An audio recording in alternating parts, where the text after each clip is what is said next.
Hello. कैसे हैं आप सब? आज बहुत दिनों बाद मुलाकात हो रही है। हमने आपको हिंदी का टॉपिक सारे कवर कराए थे। मैक्सिमम ग्रामेटिकल पोर्शन जो आपके एग्ज़ाम्स में सबसे ज़्यादा पूछा जाता है। चलिए आज हम बात करेंगे संस्कृत सिलेबस की। आज हम बात करेंगे किसकी? संस्कृत सिलेबस की। ठीक है, तो चलिए अब हम बात करते हैं संस्कृत सिलेबस की। तो संस्कृत सिलेबस में आपके कौन कौन से टॉपिक हैं इनकी बात करेंगे। ठीक है, फिर उसके बाद हम बात करेंगे कि ये कितने कितने मार्क्स के हैं और मैक्सिमम मार्क्स किन किन टॉपिक से गेन किए जा सकते हैं। ठीक है, तो स्टेप बाय स्टेप पढ़ेंगे तो अच्छे से समझ आएगा। ठीक है, और कोर्स पढ़ने के लिए कोई भी कोर्स, पेड कोर्स आपको लेना या समथिंग एल्स आपको बीच बीच में डिवाइडेशन करके पढ़ाना, इट्स नॉट फेयर। ठीक है, तो स्टेप बाय स्टेप हम पर्टिकुलर टॉपिक उठाएंगे, उस टॉपिक को एक दिन में एक टॉपिक क्लियर करेंगे। सो सिंपल, टॉपिक क्लियर होने चाहिए जिससे हमारे क्वेश्चन शॉर्ट आउट हो जाएं। बस मेरा एक टारगेट सिर्फ इतना होना चाहिए। चलिए तो बात करते हैं हम पहले टॉपिक की। पहला टॉपिक कौन सा है? वर्ण, विचार, स्वर एवं व्यंजन। संस्कृत के सिलेबस में पहला कौन सा है? वर्ण, विचार, स्वर और व्यंजन। ठीक है, और दूसरा टॉपिक क्या है? माहेश्वर सूत्र। ये बहुत इंपॉर्टेंट होता है, मोस्ट इंपॉर्टेंट होता है, और मे बी जहां तक हम कह सकते हैं कि इस बार 2-3 क्वेश्चन स्वर व्यंजन वर्ण विचार से भी आ जाएंगे। ठीक है, क्योंकि इसके बाद वैकेंसीज काफ़ी दिन बाद आएंगी। हो सकता है इसके बाद कि टेट एग्ज़ाम्स में माइनस मार्किंग ऐड हो जाए।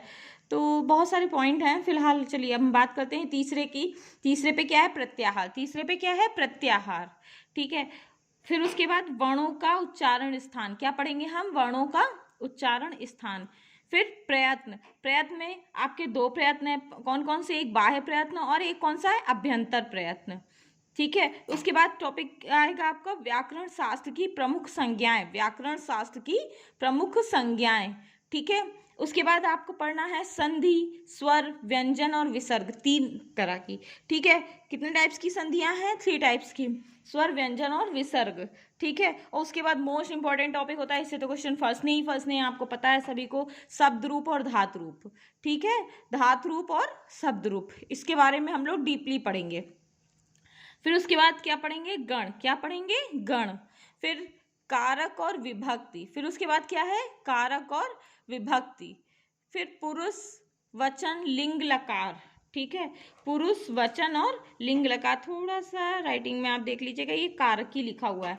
ठीक है, फिर उसके बाद क्या पढ़ेंगे? पुरुष, वचन, लिंग, लकार। फिर उसके बाद संस्कृत संख्या। संस्कृत संख्याओं से आपके 1 या 2 क्वेश्चन बहुत पूछे जाते हैं, जैसे 95 है, 95 है। ठीक है, तो इस तरह से आपके क्वेश्चन कुछ पूछे जा सकते हैं दोनों तरह से। ठीक है, कभी दे दिया नंबर, इसको संस्कृत में क्या कहते हैं, कभी संस्कृत में नाम दे दिया, इसको क्या संस्कृत में कहेंगे, इसको हिंदी में क्या कहेंगे। ठीक है, तो दोनों तरह से ही पूछे जाएंगे आपके क्वेश्चन। फिर उसके बाद बात करते हैं हम आपका उपसर्ग। उसके बाद हम बात किसकी करेंगे? उसके उपसर्ग। फिर अलंकार। क्या पढ़ेंगे हम लोग? अलंकार। फिर उसके बाद प्रत्यय, कृदंत प्रत्यय, तद्धित प्रत्यय, अवयव। फिर उसके बाद क्या पढ़ेंगे? अवयव। क्या पढ़ेंगे हम? अवयव। उसके बाद विलोम शब्द। उसके बाद क्या पढ़ेंगे हम? विलोम शब्द। ठीक है, विलोम शब्द के बाद पर्यायवाची। विलोम शब्द के बाद क्या पढ़ेंगे? पर्यायवाची। शरीर के अंगों के नाम पढ़ेंगे। घर, परिवार, परिवेश, पशु पक्षी एवं घरेलू उपयोगी की वस्तुओं के संस्कृत नाम। ठीक है, जैसे कि घड़ी को ले लेते हैं तो घर को ग्रह। ठीक है, तो इस तरह से कुछ भी आपसे पूछ सकता है। कलम को क्या कहते हैं? ठीक है, जैसे आपकी पढ़ाई की चीजें हैं। अंगों के नाम जैसे कान, नाक, इनको क्या कहेंगे हम? ठीक है, मुख को क्या कहेंगे हम? ठीक है, इस तरह से हम गर्दन को क्या कहेंगे? इस तरह से कुछ भी पूछा जा सकता है आपसे। अब बात करते हैं हम वाच्य परिवर्तन। अब क्या पढ़ेंगे आगे हम लोग? वाच्य परिवर्तन। क्या पढ़ेंगे? वाच्य परिवर्तन। तो ये हुआ आपका इतना संस्कृत का मेन टॉपिक। उसके बाद हम बात करेंगे लेखक और रचनाएं। उसके बाद क्या आपसे पूछेगा? लेखक और रचनाएं। फिर उसके बाद संस्कृत साहित्य। दिख रहा है आप सभी को? कमेंट करके बताते रहिएगा दिख रहा है कि नहीं।